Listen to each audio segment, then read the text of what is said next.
Welcome to Sports Bites. With your host, Chris Joseph. Are you a sports fanatic who loves the thrill of the game and the delicious food that accompanies it? And then they had chicken fingers, exotic chicken fingers. Join us as we dive into the world of sports and the delectable bites that make the experience even better. Whether you're in the stadium, tailgating, or watching from the comfort of your home. Get ready to satisfy your sports cravings with Chris Joseph on Sports Bites. Let's dig in. That's right, everybody. Let's dig in. It is Reaction Monday after week 2 of the college football season. Hope you guys had a great weekend full of football, food, fun, family, whatever you need to make yourself have a great weekend. I hope you guys had a great one. I appreciate you coming in. My name is Chris Joseph. I'll be your host for about the next hour or so, and we're going to talk ball. We're going to talk college football. I'm going to talk a little pro football. You know, the pro season started really yesterday with the full slate of games. My Washington Commanders got throttled by Baker Mayfield and the Tampa Bay Buccaneers, and but Jayden Daniels looked good. We'll talk about that, but a lot to digest from the college football weekend that was. A lot of upsets, a lot of teams not performing well, really trying to figure out what's going to happen as we move forward. But first, I want to say, again, thank you guys. If you're watching, you can see down here all the socials. You see them scrolling by. You see them on the overlay that I have right there. I'm on X. I'm on TikTok. I'm on YouTube, obviously. You see it there. And I'm on Instagram. But I also want to tell you the college football dogs, man, there's a lot of good stuff coming. If you have a Reddit, you like using Reddit, get on the College Football Dogs subreddit. Articles will be published out there. Everybody likes to interact. I know I interact with people on the Reddit from, that comment on posts, and it's just a lot of fun to talk about college football. Now, and also what the College Football Dogs are doing, we're tied in with the Maxwell Football Club. So there's a lot of stuff coming down the pipe for the College Football Dogs that y'all need to be on the lookout for, because it's going to be a lot of cool stuff. It has to do with college football. It's what everybody loves, right? It's the number one sport in America right now, college football. It's taken over. Nothing else can compare. Nothing can compare. But it's a lot of fun. Again, I had a great weekend. Other than watching my team play, they did not look good at all when I was watching Oklahoma play. But it is what it is. They get away with a victory, and they move on. But we're going to jump right in. We're going to talk about some of the games last week. And this game right here, this was the spread, 6.5. The over-under was 55.5. Talked a little bit about it. Now, I read reports that Shiloh Sanders is having surgery for his arm injury that he sustained in the game. But 28-10, and it really wasn't even that close. I mean, Nebraska dominated the football game. They beat up, harassed Shedeur Sanders. And let me tell you this, from somebody who used to cover recruiting, what Nebraska did for that entire day with their guests, they had Big E from the WWE was there, game day. It was if you want to say, a master class on how to present your school. And I think I talked about it last week, I think college football is better when Nebraska is good. So I'm extremely happy for them. I know the fans were loving it. Dylan Raiola may be the real deal. He outperformed Shedeur Sanders, and I'm going to get into this stuff with Deion and Shedeur and everything that's going on now. And Vandy Chris, we were talking in like a group chat and stuff like that, and our man Vandy Chris said he wouldn't trust Shedeur Sanders with the keys to an NFL team. And you see stuff like what's coming out now with Colorado. Yeah, exactly. Colorado. That's nuts. But now it's out that Coach Prime has instructed the Colorado marching band not to play the fight song when Shedeur scores. They want to play his rap song, which is a terrible song. But then I was thinking, I was like, if they play good teams, they're not going to score much anyway, so you're not going to have to hear it. You're not going to have to hear it. But it's the leaving the field. I want to talk about leaving the field too. Now, here's my thing about leaving the field. I don't like it when I see it in the NBA, if you're down, whatever. But if you're going to be that person that runs your mouth, that does the watch celebration, that talks just incessantly about how good you are and what you're going to do to people, then you go out there and you get mollywopped like that, you need to stay out there. He wasn't concussed. He didn't want to hear all the crap after the game. That's what it was. But it's like, you started it. You want to run your mouth like, oh, so, you don't want people to dance, don't let them score. Don't, showboat this and that, fine. Stop them from scoring. But if you're going to run your mouth, it reminded me a lot of, for boxing fans, it reminded me a lot of like Adrian Broner. And Broner was this, rising star, his meteoric rise. He's going through, whipping up on people till he fought Marcus Maidana. And if you remember in that fight, Broner kind of like cornered him and made like a hunching motion on him. Well, from that point on, Maidana whooped his ass.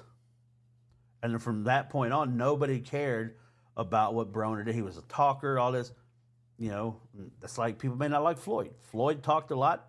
Floyd didn't lose. I know, well, he didn't get hit. Well, that was the point of boxing is not supposed to get hit. And I'm going on a whole diatribe about boxing, so I apologize. But Shedeur Sanders, you need to own up to it. If you're going to do all that talking, if you're going to flash your watch, if you're going to talk so much trash and about how you're disrespected, you need to sit there and take all your medicine. And now, I agree with our guy Vandy Chris saying I wouldn't give him the keys because now not only are you dealing with Shedeur, but you're dealing with Prime. And for the longest time last year, I kind of was like, why is everybody hating on Prime? Why is everybody hating on Prime? He's selling them. But now it's like, guy, you're not even competitive in games. You're not even competitive in games against Power 4 programs. You're not.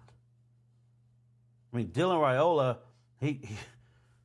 the boy, he needs to watch out at the training table. And I'm a big boy, so I could say it, but he's a couple Friday night pizzas away from looking like Jared Lorenzen from Kentucky. But, man, he played well. He played well. Nebraska played well. That black shirt defense, they were in Shedeur Sanders' face the entire night. I mean, the entire night. They wouldn't let it stop. I mean, Shedeur Sanders still had one touchdown, but he was 23 of 38, 244 yards. Raiola was 23 of 30, 185 yards, and a touchdown.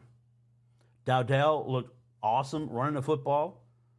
And, Travis Hunter, I kind of wish Travis Hunter was on a different team than Colorado. I mean, he's going to get his flowers. He's going to make it to the NFL. He's going to make money. But I think he's being wasted at Colorado. He had 10 catches, 110 yards.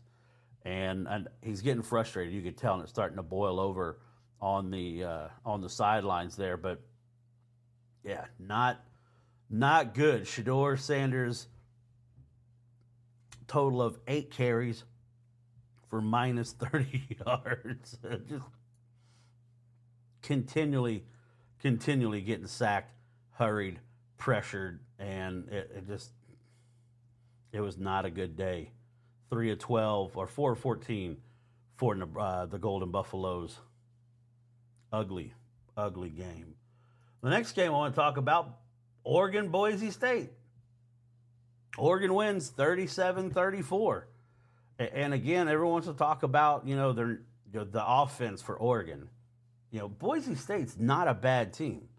There's a lot of people who think Boise State is going to be that team that makes it to the college football playoff as a group of 5 leader, right? So,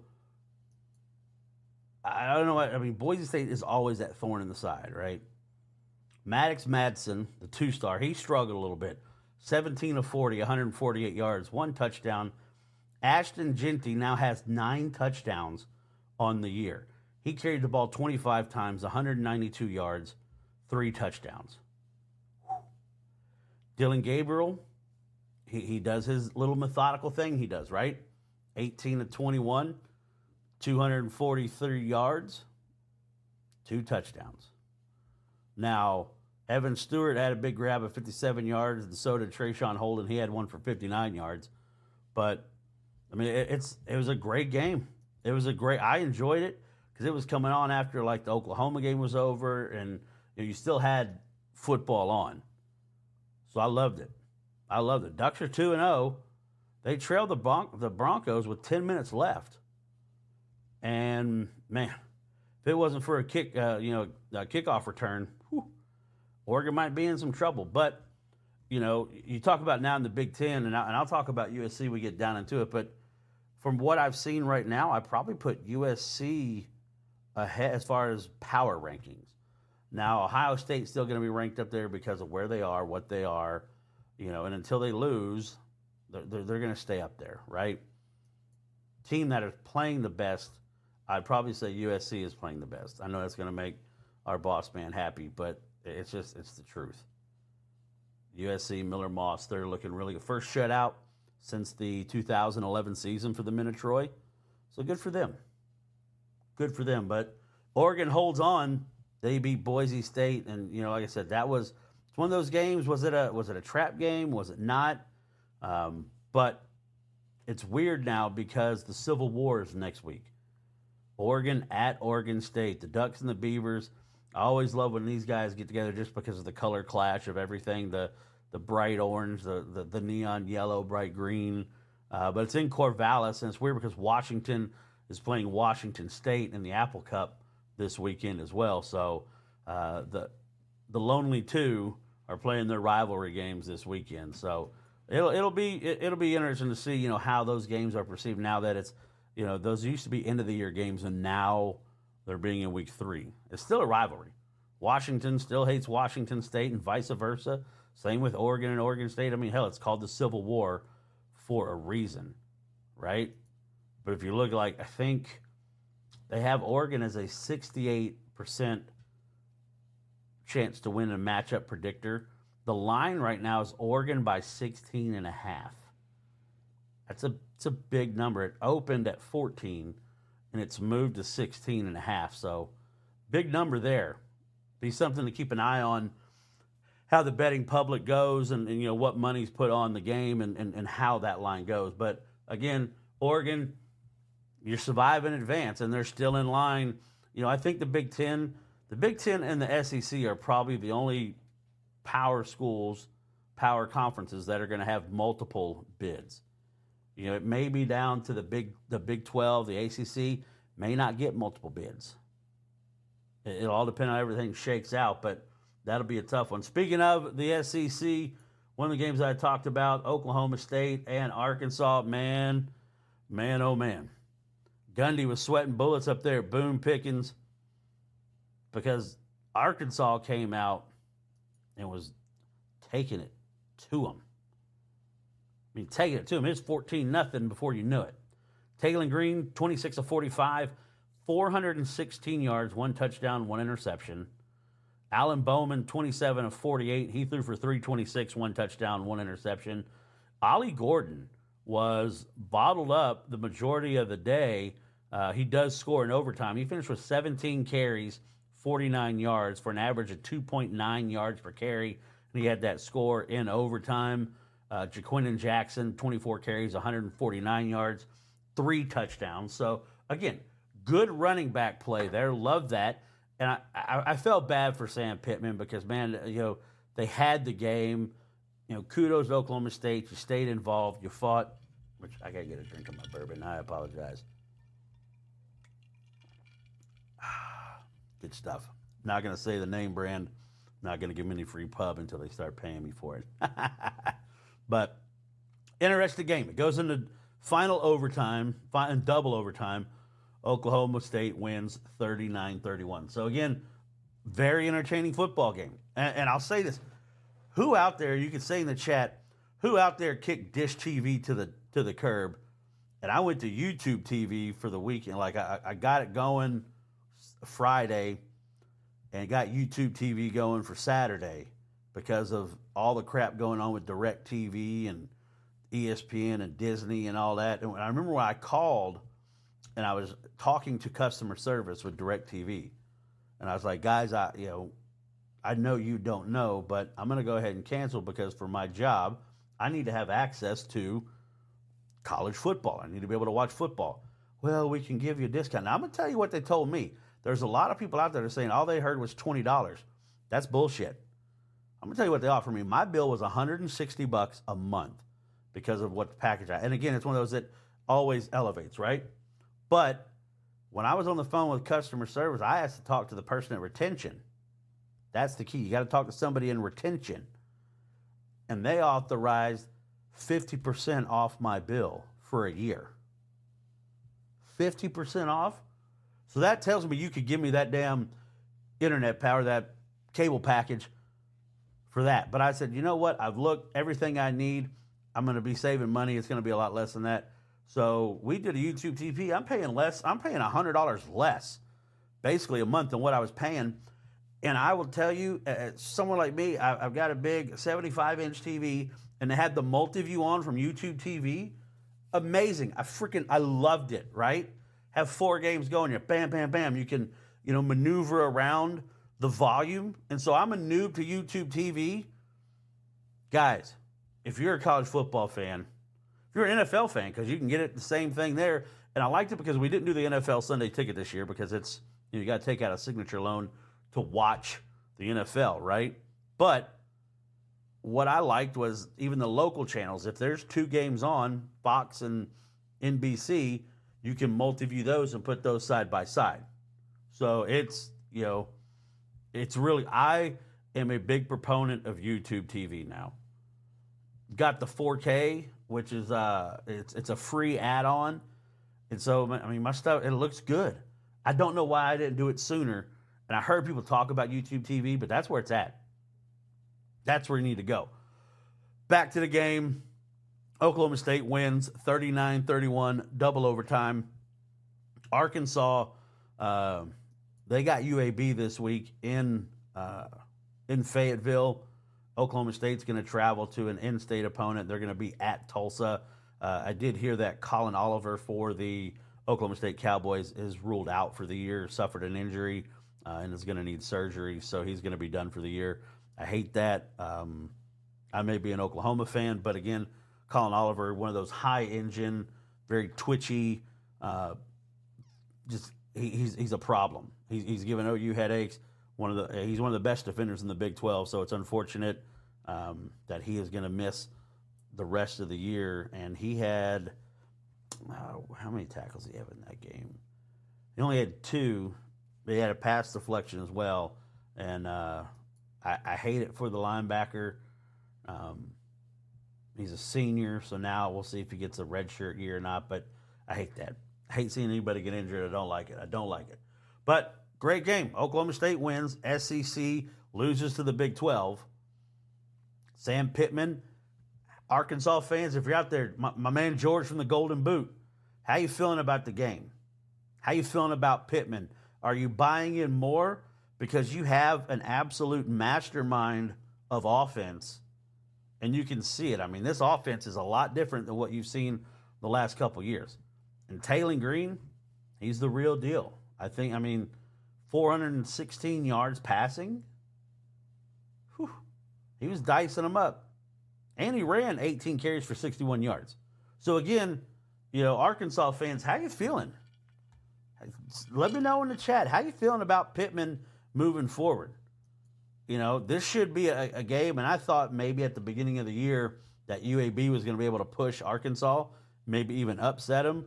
But UAB went to ULM, took on Louisiana Monroe and General Booty, and got absolutely pounded.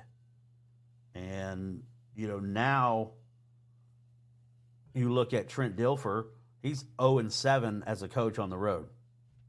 We'll get into more of that looking ahead. But Oklahoma State victorious. Now, if you're watching the College Football Dogs Network, we got guys, the Hawkaholics podcast, do a great job covering the Iowa Hawkeyes. A lot of Hawkeye talk. A lot of Hawkeye legends have already been on. They had the guy who started the whole wave, which I think as somebody who grew up with a childhood cancer survivor, it always gets me in the feels. And I always say that, because I remember, my sister being in the hospital and, sitting in that hospital for days and days and days.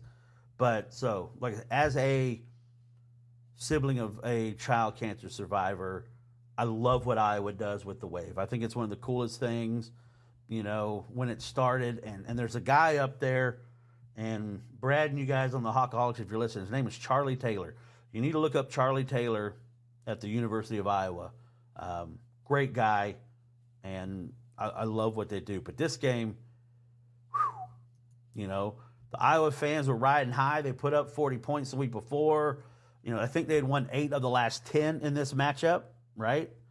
And everyone thinking it's going to be another Iowa win. They're going to look good. Iowa got out to a 13-0 lead.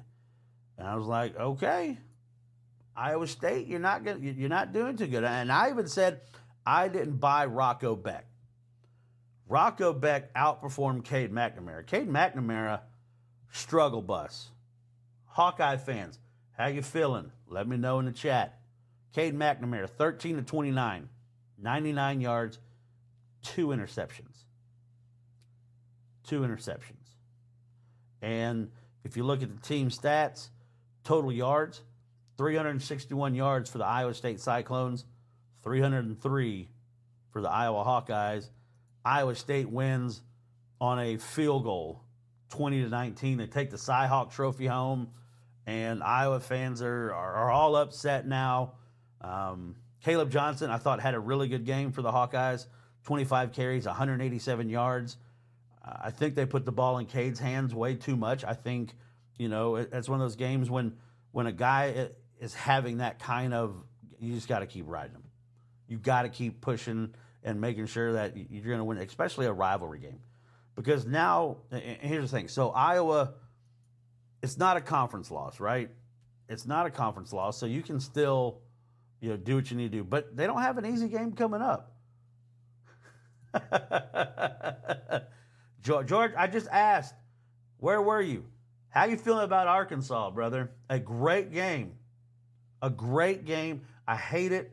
I know you're a big Arkansas fan. Believe me, I was pulling for you to knock off Okie State because of my feelings for Okie State. Taylon Green looks really, really good. That Petrino offense is dang, and they let it slip away, man. They let it slip away. Appreciate you, George. Guys, and don't forget, 8:30 tonight, I'm going to get off there about 8 o'clock. 8:30 tonight, George and the Golden Boot's going to go on with Vandy Chris and LSU Cody. They're going to, hey, Vandy's 2-0. So Vandy Chris is enjoying it. He's having a good time. Right now, he's the only undefeated team on that show because both LSU and Arkansas have taken a loss. Now, again, it's a lot different competition. But, Iowa's got Troy next week. That's not an easy game. There you go. Tune in tonight to hear my thoughts on it. There's a lot of positives and negatives in that Arkansas game. I hear you, brother. I think you're 100% right. There was a lot of good things to take away from it, and I know there's a lot of people that are kind of on the side of wanting Sam Pittman out, and it didn't help your cause to blow a lead like that. Still, I think the team is vastly improved, and it's going to be interesting to see as they move on. I think, the UAB game coming up, I was really disappointed in how UAB played. A lot of turnovers. Jacob Zeno threw a really bad pick six. Kind of looked like Shedeur Sanders' pick six that he threw in that game, which that was a terrible throw. But Iowa, at Minnesota, at Ohio State, Washington, Michigan State, Northwestern Wisconsin, UCLA, Maryland, Nebraska. Iowa's going to have to do a lot. They're going to have to do a lot moving forward, right? But they lose the Cy-Hawk rivalry game. Feel bad for all the Hawkeye fans out there. This game, woo! TJ is a big Tennessee Vols fan. Nico Iamaleava, he's there. And I think what I wanted to see from Nico was if he faced adversity, how would he respond? I thought he responded well. He threw 2 interceptions. He still had a very good game. 8 carries, 65 yards, 1 touchdown on the ground. He was 16 of 23, 211 yards, 2 touchdowns with the 2 picks. What I was surprised is Grayson McCall has not been very good for North Carolina State this year. I had high hopes for him. 15 of 22, 104 yards, a really bad interception. That was a pick 6. It was it was bad. It was bad. Will Brooks is the one, he raced it all the way back, scored. Tennessee looks really good. And I'm going to tell you this much as an Oklahoma fan. Oklahoma has Tulane this week, and then they have Tennessee, which was just announced as the ABC primetime game. Oklahoma better wake up. Now, I'm going to talk about Oklahoma here in a little bit, but they better wake up, or else Tennessee is going to come in there and do what Northern Illinois did to Notre Dame. Notre Dame. But Tennessee routs North Carolina State 51-10. You look at it, was 7-0 in the first quarter, but then they went on and scored 13 in the second, 17 in the third, 14 in the fourth, and just absolutely smoked North Carolina State. And I was high on North Carolina State this year. I thought possibly a chance they could surprise people in the ACC. I don't think so. Tennessee was just dominant. You're right, George. Absolutely. And that's, like I said, as an Oklahoma fan, that game in 2 weeks has me worried with what I saw from the Oklahoma offense. Now, the defense can play some SEC defense, but that offense, one of the funniest things I saw, somebody on Twitter said Oklahoma is Red Iowa now. I was like, you know what? That's pretty good. The internet never fails. Always a very entertaining place during college football and after college football. All the keyboard tough guys want to say what they want. But, man, when Tennessee gets a first down, they like to move, and they go fast. And they were still, like in the first game, in this game here, in the Dukes Mayo Classic against North Carolina State, there was a lot of times that the grounds crew, they weren't set. They weren't set. The chains are still running up trying to set down before, and they're snapping the ball. They're getting out of there.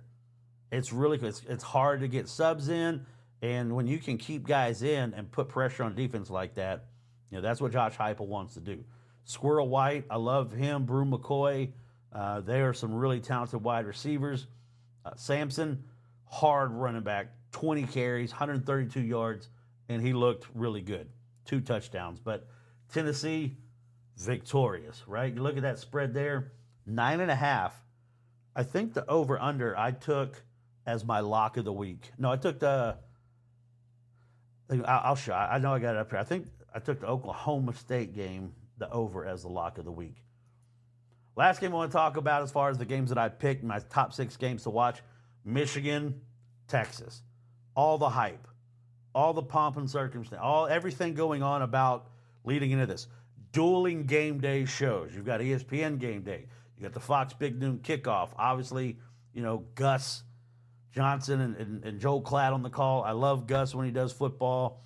A lot of things still surrounding Michigan and, people talking about how they struggled against Fresno State and laughing, saying, when you don't have people's signs, it's hard for you to win. Texas wasn't intimidated by the Big House, right? They were not intimidated. And if you go back and watch any of my stuff when I was talking, and this is one of those, I'm going to toot my horn a little bit here.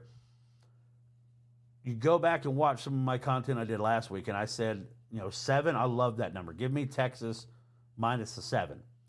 Because what I saw, Alex Orji isn't the guy. He didn't even play. I don't know. He got in a couple carries. I'm sorry. He got in a couple times. 2 carries, but he didn't throw a single pass. Davis Warren, and he's a great story. I get it.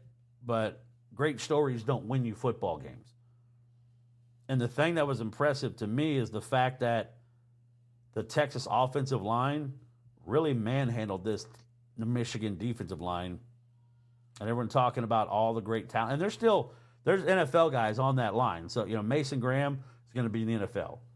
So don't get it twisted. I'm not saying they're going to, they're going to really go out. But I love just hard smash mouth football, right? And Texas took it to them. And I said if Texas gets a 2-score lead, it could be trouble for Michigan. And that's what happened. It wasn't even close. I mean, Colston Loveland, I don't know what the hell he was doing. Fumbles it out. And Quinn Ewers, man, Quinn Ewers played well.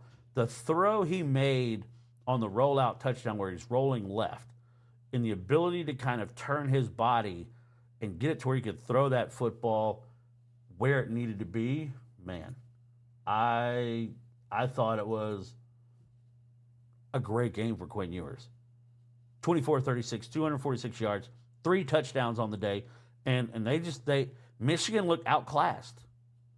They looked like they didn't belong on the field. Now, Texas could be really, really good. There's still a lot of football left. I don't know.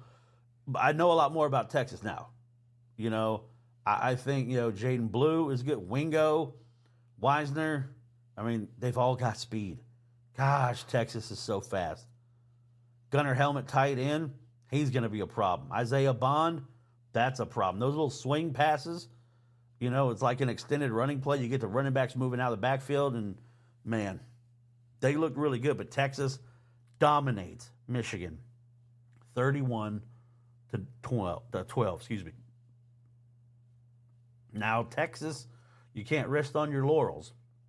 I think Sarkisian said today, he's like, we don't want a Northern Illinois situation.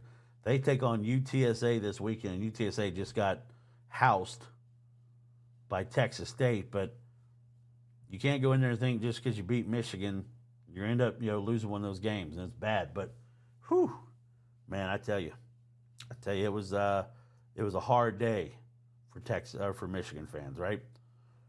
I'm gonna take a little quick timeout. One of our proud sponsors, Olipop. You're listening to Sports Talk, or Sports Bites podcast here on the Dog TV Network.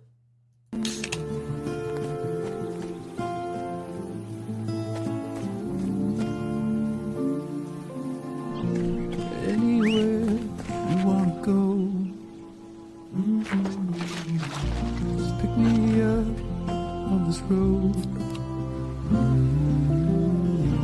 Share an Olipop, make a friend. Olipop, high fiber, less sugar. It's Olipop. If you guys are looking for a delicious and healthy soda alternative, meet Olipop. If you haven't tried it, you should. Packed with probiotics, plant fiber, and botanicals, Olipop supports your digestive health while satisfying your soda cravings. It's done that for me. As a diabetic, I love Olipop, the classic grape. It's one of the best grape drinks I've ever had. Flavors like vintage cola, strawberry vanilla, classic root beer. A lot of people like the orange squeeze. You can make like a dreamsicle drink out of it. The soda that's good for you. Available at your local grocery store or online at drinkolipop.com. Sip smart, live happy with Olipop. And if you're wanting to order, you want to try it, we've got a code, DoggyPop, right? You look there, DoggyPop for 15% off. DAWGGYPOP. And I say give it a try. I mean, there's some of the flavors I don't like, I'll admit. Someone in our group, I think, put it, one of the funniest comments said it tastes like yogurt almost. And there's some, I don't know. But the grape, forget Knee-High, forget Grape-Eco. It's the best tasting fizzy grape drink I've had. Even champagne. It's better than champagne. But, ooh, man. It's really good. Give Olipop a try. I want to jump in now. So it came out after the weekend. The new updated possibilities, the odds for the Super Bowl, or for the Heisman Trophy. And here's your updated odds. Quinn Ewers, your favorite, plus 600. So that means you bet 10 to win 70. Jackson Dart, Cam Ward, Carson Beck, Dylan Gabriel still up there, Jalen Milroe, Nico Iamaleava makes a big move. Miller Moss playing extremely well. Will Howard, he's not winning, sorry. Garrett Nussmeier, plus 2,800. Ashton Genty from Boise State, plus 3,000. Drew Aller, I'm not sold on Drew Aller, guys. I'm not sold on Frank. They struggle with Bowling Green. Jackson Arnold at Oklahoma? No. I mean, with what I've seen so far this year, no. Could he rebound and have a better season? Possibly. But I'm not sold on Jackson yet. I'm really confused about what I'm seeing. And I'll talk more about the game here in a little. Cade Klubnik, I mean, that was a cathartic win for Clemson, right? What they did. And I'm sorry to the Sun Belt Syndicate guys. I know you're App State fans. That was ugly, and that got ugly very quick. Cade Klubnik, like I said, they were exercising a lot of demons, but Klubnik sitting there at plus 4,500. So again, you bet 10 to win 460. Brady Cook from Missouri, they've got Boston College this weekend. That's going to be a very interesting game. Missouri continues to roll. They handle Buffalo pretty easily. Travis Hunter, I really like Travis Hunter. I wish he would take less snaps on one side of the ball. And I don't know. And chat, you can answer. I think he's better at offense than he is at defense. I mean, he always seems to find a way to make plays. That's just me. I think he's better offensively, but he's at plus 5,000. And Noah Fafita, and the Arizona Wildcats struggled a little bit with Northern Arizona, the Lumberjacks the other night. He's at plus 5,000. But those are your Heisman Trophy updates. Now, if you look at my pick six, give him a 6 or 6 picks last week, right? Here's what I went up against. I took Arkansas plus the 10. Boom, nailed it. Hawkeyes, you fooled me. You bamboozled me. You duped me into thinking that you were going to win the game. Iowa, I took Iowa minus 2. They lost outright. I don't know what the hell I was thinking here. Colorado, plus 6.5. I wasn't bought in on Raiola and Matt Rule yet for Nebraska on that defense. I missed the boat. Absolutely 100% missed the boat there. Colorado, a 65 or 6.5 point bump, and they still couldn't get it done. They don't want on a good run. Over 61.5 in the Oregon and Boise State game, that hit. Good, thank you. Texas minus 7, that hit. Thank you. My lock of the week, you see right there the lock, number 6 was my last pick. I took the over 60.5, Tennessee and NC State, and man, Tennessee almost got it themselves. They almost got that one themselves. And I'm very lucky. Very lucky my lock of the week came in, because if you remember, that score was 51-10, so 61 points. My pick'em had the over at 60.5. So by 0.5 point, my lock of the week won. So I'm happy to see that. Again, Tennessee, really, really good football team. Now, I am going to talk a little bit about Oklahoma before I go over my top 25 and we get out of here and stuff. People that know me know I'm an Oklahoma guy. I covered the Sooners for a long time, grew up in Oklahoma, and, really, really love the team. That's my team. I got tickets to go watch them play Auburn, and heading into the week, they were taking on the Houston Cougars. And I'm going to say this about the Houston Cougars.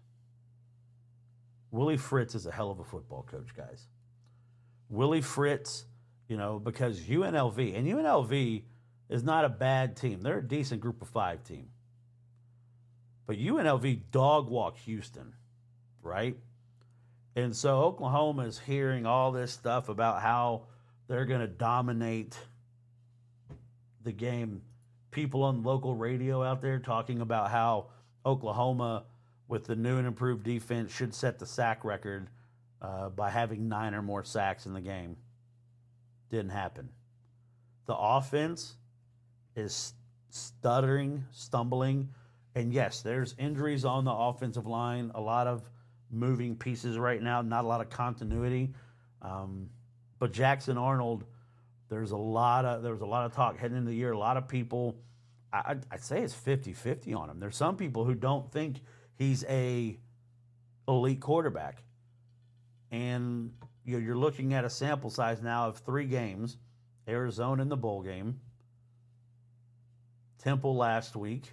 And the offense wasn't good last week. I mean, they were 1 of 14 on third downs last week. 4 of 14 on third downs this week. And it's because the offensive, they can't get any ground game going. So a lot of the time they're in 3rd and 8, 3rd and 9. Gavin Sawchuk was a guy I thought was going to take. Nope. I think he's averaging just over a yard a game, a yard a carry. And it's crazy. And I'll tell you what's even crazier, being an Oklahoma fan, looking up, they got Tulane coming in. Tulane, should have beat Kansas State. Now, again, you can say coulda, shoulda, woulda, everything, but should have beat them. Mensah at quarterback, 547 yards, 4 touchdowns, a costly interception, and a costly fumble that led to the scoop and score that eventually gave Kansas State the win. But I was blown away when I saw the spread for the game was Oklahoma favored by 14.5. It started at 14. It's 14 now. It's 14.5 when it opened. I don't, look, I love my team. I don't see them, and I hope I'm wrong. Again, when I made the predictions about Oklahoma this year, saying that I thought they were going to go 8-4, people jumped all over me. Now those are the people that are like, oh my God, we're going to win 3 games. And of course, I knew Oklahoma wore some throwback uniforms to honor Bud Wilkinson in the game. That era, white helmets, kind of a retro look. And of course, there's those people. It's the uniforms. Don't ever wear the. Shut up. Shut up. It's not the uniforms. But I'll say this. Jackson Arnold looks like a quarterback that has lost confidence in himself. And he's lost confidence in his offensive line, and it shows. Seth Littrell, you had a really good offense at North Texas. We got to see, everything I heard in the offseason leading up to Seth Littrell coming in was his adaptability and his ability to take what he had as far as talent-wise and make an offense around that. I haven't seen that yet. Now, I'm not one of these guys that's like, hey, fire Seth Littrell now. Let's bench Jackson Arnold for Michael Hawkins Jr. because, 12 plays is all we've seen? But I'll say this, and I was listening to my guy, Toby Rowland, this morning out in Oklahoma, the station I used to work at. He's a play-by-play guy. Toby and TJ, they've been doing radio for over 20 years together. Great show. If you're an Oklahoma fan, check out the Ref radio app. You can listen to them anywhere. But even on the show with the play-by-play guy, they're talking about how if the offense is struggling against Tulane, you're almost forced to see what Michael Hawkins can do going into that Tennessee game. Because you don't want to struggle the whole game with Jackson Arnold against Tulane, and then you got James Pierce Jr. and that ferocious Tennessee, defensive line coming at you. Now, again, Oklahoma, you won the game. 16-12. Thank God for Grayson Halton. And Grayson Halton was named SEC Defensive Lineman of the Week. So that's first 2 weeks that Oklahoma has actually had a all-SEC component. So kudos to them. All right, time to go over my top 25. Go over this real quick. So I'll tell you this, the top 16 is what I'm very honored. I'm part of the FWAA, the Football Writers Association of America. The College Football Dogs has a great partnership with the FWAA, and I was very honored to the fact that they asked me to be one of their Super 16 voters, right? They asked me, and I was like, yeah, I would love to do that. I'd love to do that. So I get a vote in the poll. I pick the top 16, Super 16 voter, right? There's my top 16. Oklahoma barely hung on. Movers and shakers. But I'll tell you what I like. The Fighting Illini, Luke Altmaier, you proved me wrong. I didn't think you had it in you. I didn't. I thought Kansas was going to come in there and steamroll the Illini. I was absolutely wrong. The Illini beats Kansas. Boston College hops in there. That Boston College-Missouri game, it's now a ranked game. They're at 24. Number 23, Nebraska. The Huskers make an appearance. Notre Dame. Whew. Can we talk about Notre Dame for a little bit? How you feeling, Irish fans? Once again, you lose to a group of 5 school on your field after you paid them $1.4 million. And then they came and took your lunch money. And here's the thing. Even as a voter and somebody who does stuff with the press, the AP has got to stop putting Notre Dame so highly ranked to start the year. Because of what? Because for the love of Newt Rockne, for the love of, it's crazy that they rank him so high every year. And then you're shocked when they lose to a Northern Illinois. They lose to a Marshall. They lose to a service academy. And look, Notre Dame's a blue blood. I won't take that away from them. Won't. But they dropped all the way from 6 in most people's polls all the way to 22 in mine. Iowa State with the victory for the Battle of the Cyhawk. They move up to 21. A good win for them. Again, Rocco Beck performed really, really well. Arizona, the Wildcats, Noah Fafita, that group, they're fit for the Big 12. Not a great defense. They could put up points on everybody. It's going to be some high-scoring games. Maybe remind you of that Texas Tech-Oklahoma game when Baker and Patrick Mahomes went head-to-head. Number 19, Louisville. Is Louisville now the dark horse? I think right now you have to say Miami's the favorite in the ACC. But is Louisville the dark horse? Cardinals playing some good football. LSU. How about LSU and South Carolina? Game day, baby. How about that? The Cockaboos, everything at Williams-Brice Stadium. Man, I tell you what, South Carolina absolutely dominated Kentucky 31-6. And that defense, they were in Brock Vandagriff's face the entire game. The entire game they were in the face of Brock Vandagriff. Made them uncomfortable. But game day is going to be at LSU. South Carolina for the LSU game. I need to go back and look when the last time game day was at South Carolina. Probably during one of the Connor Shaw seasons, but really, really good outing for them against Kentucky. Number 17, Clemson. Number 16, Oklahoma. Number 15, Kansas State. They had a struggle win. You look at some of these schools. Oklahoma, struggle win. Kansas State, struggle win. Oklahoma State, struggle win. Michigan, and you got beat up bad by Texas. You're still not out of it mathematically yet. We'll see how they move going forward. Utah at number 12, Cam Rising, got absolutely DDT'd through the water station there at Rice-Eccles Stadium. Tennessee at number 11. I've flirted with putting them up in the top 10. Penn State at number 10. I think they're going to be the next team to drop. Oregon at 9. The Canes at number 8. USC at 7. Ole Miss at 6. Or Missouri at 6. Ole Miss at 5. Ohio State, Alabama, Texas, followed by Georgia. Now look at that. Georgia, Texas, Alabama, Ole Miss, Missouri. So that's 5 of the top 6. Now the AP poll, I think there's 6 of the top 7 are all SEC schools.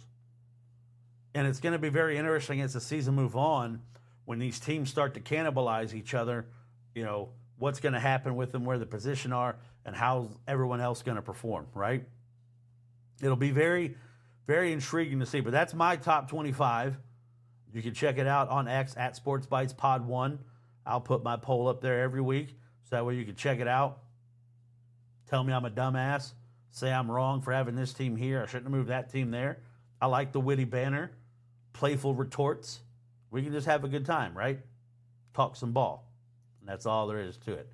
We'll go over some NFL scores real quick before we get out of here. Game tonight, Aaron Rodgers, can he make it through without getting himself hurt? But looking right now, the Jets are up on the 49ers 7-3. Aaron Rodgers has thrown 7 of 9 for 64 yards. Brock Purdy, 2 of 6 for 20 yards.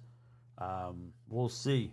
Breece Hall gets a TD. Again, he was a fun running back to watch when he was at Iowa State. But the Jets, can they get it done as they're in the second quarter now? So Aaron Rodgers already played more football this year than he did the entire last year just in this one game. But Jets are up. That's your Monday Night Football game right now. You look around, a little whip around of what happened. We know the Chiefs beat the Ravens. The Eagles beat the Packers. I'm still very surprised that Jordan Love's injury wasn't more significant after watching it and seeing what I saw. Everyone saw the little pop, the little shimmy in the leg. It was it's like, ugh. But yesterday, man, Josh Fields, he was the game manager for the Steelers, right? Steelers win 18-10 over the Falcons. Bills outlast the Cardinals 34-28. Will Levis, struggle bus, 127 yards, 1 touchdown, 2 interceptions. Everyone wants to talk about Caleb Williams, 14-29, 93 yards. Not that great, but they got to win. Got to win as a first-year quarterback starting his first game. Got to win. The Patriots surprised the Bengals. How about Ramondre Stevenson? Toting the rock. 25 carries, 120 yards, a touchdown. Good for Ramondre. Texans and the Colts, that was my NFL lock of the week. Was the Texans over the Colts. Good game. C.J. Stroud, 234, 2 touchdowns. Dolphins, Jags. Dolphins win 2017. The whole Tyreek Hill situation is just nuts the more you're hearing about it. Saints absolutely decimate the Panthers. And I wonder when are they going to pull the cord on Bryce Young? And it's weird because he played so well at Alabama. And it's almost like and I know that's a bad team. It's a bad team. Adam Thielen, that's a good target. Xavier Legette had 4 catches for 35 yards. But they got absolutely housed by the Saints, man. 47-10. How about Sam Darnold breaking it off in the Giants? Sam Darnold, 208 yards, 2 touchdowns. Malik Neighbors, though, came out there. He had a good game, 5 receptions.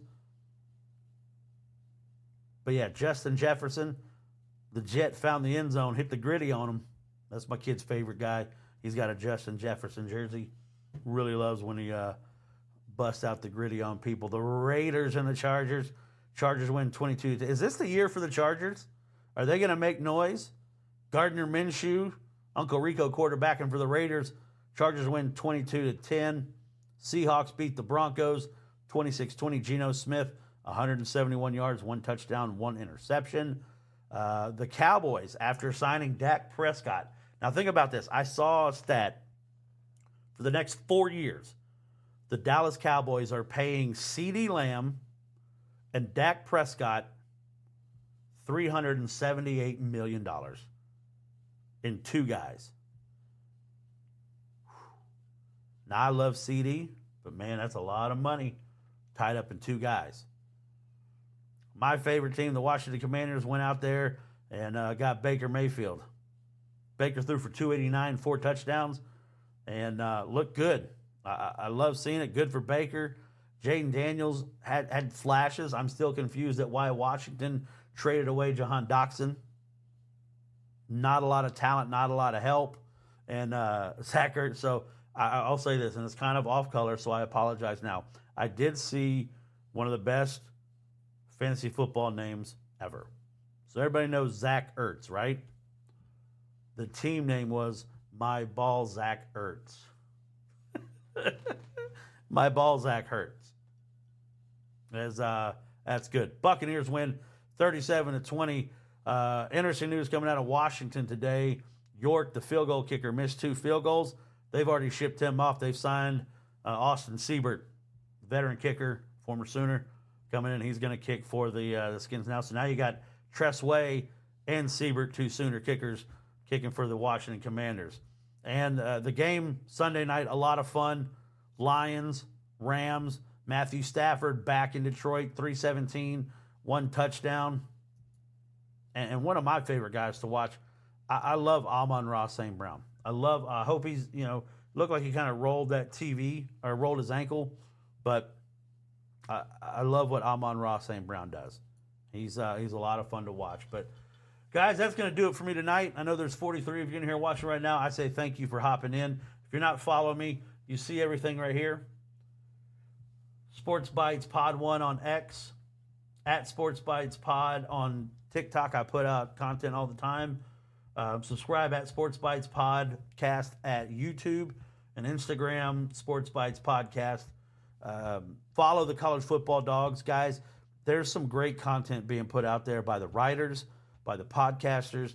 There's some talented people that are covering every team that you may like, every conference that you may like. There is somebody that's going to write about it, and we have guys that are credentialed all over the country. So they're at the games. They're talking to coaches. Myself, I'm credentialed at UAB, close to getting everything passed through to be credentialed through Alabama. Matt, you're absolutely correct. Kentucky got embarrassed by South Carolina. I was talking about that. The defense could probably tell you what flavor gum Brock Vandagriff was chewing because they were in his face all damn night. All damn night. But as you say that, if you're a Kentucky fan, we got a Kentucky podcast, Right in the Air podcast. JQ and them, they do a great job over there. They'll talk Kentucky football. We'll see how they feel about Mark Stoops now getting that championship pay with no championship expectations. But, again, College Football Dogs is where it's at. A lot of stuff coming down the pipe. Stay tuned. Connections with the Maxwell Football Club, with the FWAA. There's a lot of really cool stuff coming. There's a lot of great content coming. Don't forget our game day show every weekend. We're going to have people from all over, guys that are at games. You know, you can log on to YouTube and look for College Football Dogs. You'll be able to find it there. A lot of good stuff. If you like college football, get on board with the College Football Dogs, guys.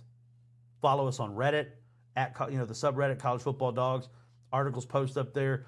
Everybody, the writers, the podcasters, we like to interact and talk with everybody because the whole thing is for the fans, by the fans, right? Getting away from like corporate media stuff. And I know firsthand about corporate media, how they could just piece you out. Not sure. Said Brock Vandagriff would be a different quarterback if his offensive line will protect him. And you know what? You're absolutely right. And so would Jackson Arnold at Oklahoma. Go back and watch, and I always tell this story. Go back and watch Mark Rippon when he was at the Washington Redskins when they won the Super Bowl in '92. Was Mark Rippon the best quarterback in the league? Hell no. Look at Trent Dilfer, who's coach at UAB. Was Trent Dilfer the best quarterback? No. But they had really good offensive lines that kept them clean, kept them protected. And you see what they do. Now, athletic-wise, that's what I'm hoping for Shedeur Sanders. To get to the NFL, a team that's got a better offensive line that can protect them. He obviously has good arm talent. I think there's a lot of stuff up in his head, believing, what his dad's telling him a lot. And I know it's a job as a father to pump your kids up, but, man, I think he's doing Shedeur a disservice. I hope it doesn't affect Travis Hunter because I like watching that kid play ball. But, guys, coming up next, 8:30, the Golden Boot Podcast. George, Vandy Chris, Cody, they're all, like I said, Vandy Chris, you're loving life right now, buddy. You're the only team on that podcast that's undefeated. The Vanderbilt Commodores, buddy, they're 2-0. Kentucky with negative yards all day. Yeah, it was one of the games that I had on, Matt, and, because I wanted to see, obviously Oklahoma plays South Carolina, so I wanted to see, and we all know the guys on the college sports villains, Andrew and those guys. Andrew's a huge South Carolina fan, and I know he wasn't happy with the performance the week before against Old Dominion. Whew. I think they bounced back. That defensive line looked aggressive. You got people beating triple teams. It's crazy. It's crazy. Now, I want to give you a heads up. We all know show is Sports Bites, right? Coming up throughout the whole week, I'm going to have little 30-minute hitter podcasts on each of the Power 4 conferences, right? ACC Bites, Big 10 Bites, Big 12 Bites, SEC Bites, where I'll recap all the games in that conference, talk about news from that conference, give you my power rankings in that conference, and a look ahead to the games coming up in that week. What are the biggest games in the conference? But that's going to be everywhere. So, tomorrow night, the ACC bites will come out. Big 10, Big 12, SEC. Really kind of diving in. I was going to do a group of 5 one, but as I was trying to compile everything, I thought I would do it a disservice, trying to fit everything into 30 minutes. I'm going to give it a couple more weeks, kind of see how things are shaking down, in the group of 5, see if, any of the teams are moving up and down in the polls. And we'll kind of talk about like the top teams and stuff in there. But that's going to be every week. A lot of content. I'm going to be at UAB practices, the press conference with Trent Dilfer. And, that's an interesting game this week. UAB at Arkansas. Is Arkansas down? We'll see. Talk to George in the Golden Boot. And, turn into the Golden Boot because like George said right here, tune in tonight to hear my thoughts on it. There are a lot of positives and negatives in that Arkansas game. You're right. There was a lot. But turn into the Golden Boot. You won't be disappointed. The guys do a great job, as does everybody on the Dog TV network. Like I mentioned, guys, no matter what you like, there's a podcast for you. The Big Ten Backers. There's people that write articles covering your team. Go to collegefootballdogs.com. You can look up the conferences. You can put in the search bar the team you want. You'll see all the articles that are out there. Follow College Football Dogs on social media, Facebook, Reddit, a lot of interactions there. We love that interaction, right? We love it. That's going to do it for me tonight. I'm going to get out of here, go watch the rest of this Monday Night Football game, continue to drink my bourbon, that great Kentucky Gold. Again, not going to say the name yet. They got to pay me to say the name, but I am going to drink it. It's really good. Everybody have a great Monday night. For those that jumped in, thank you from the bottom of my heart. I love having the interaction. It reminds me of being on the radio, kind of a really caller-driven show. There is an app that I'm using that I'm going to try to get to where I can actually do a live show and have call-ins. And it'll be like when I was on the radio. People can call in, and we'll get you on the air. So that's in the works as well. So stay tuned to that. But, guys, I appreciate it. For the guys that are watching, there's 44 people watching right now. Thank you. I appreciate it that you want to see what this chubby guy has to say. But I love talking sports. I love talking sports with people. And it's a lot of fun, guys. A lot of fun. But I appreciate all your support. That's going to do it for me here at the Sports Bites podcast. Matt, I appreciate it, sir. That's very kind of you. I try my best. I want to include everybody.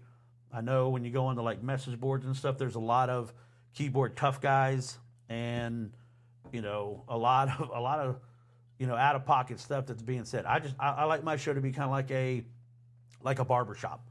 You can take some playful jabs, you can have some fun, but keeping everything respectful, and we'll just talk ball. I just want to talk ball. Now I'm lining up some guests coming up in the next couple weeks, so stay tuned. There's going to be some really great guests coming on, and we're going to talk football with Hall of Fame coaches, with award-winning football players, people in the media that you know. I'm trying to get RJ Young on from Fox because I used to work with RJ out in Oklahoma, so I'm trying to get him to come on. We're both members of the FWAA Super 16, so again, it's going to be a lot of fun. Matt, thank you for everything. Thanks for hopping in. Guys, I love you all for coming in and participating. So until next time, don't forget this week, ACC bites, Big 10 bites, Big 12 bites, SEC bites throughout the week. There'll be one a day. Follow me on socials for all the content out there. But everybody, have a great night. Stay safe. And remember to always positively move forward, guys. Have a good night. Thanks for joining us on this delicious journey through the world of sports and food on Sports Bites. With your host, Chris Joseph. We hope you've enjoyed the game day stories and culinary adventures. Don't forget to hit that subscribe button. And if you've got any mouth-watering sports-related tales or favorite game day recipes, share them with us on social media. Until next time, remember, it's not just about the game. It's about the bites that make it unforgettable. Stay hungry for more Sports Bites.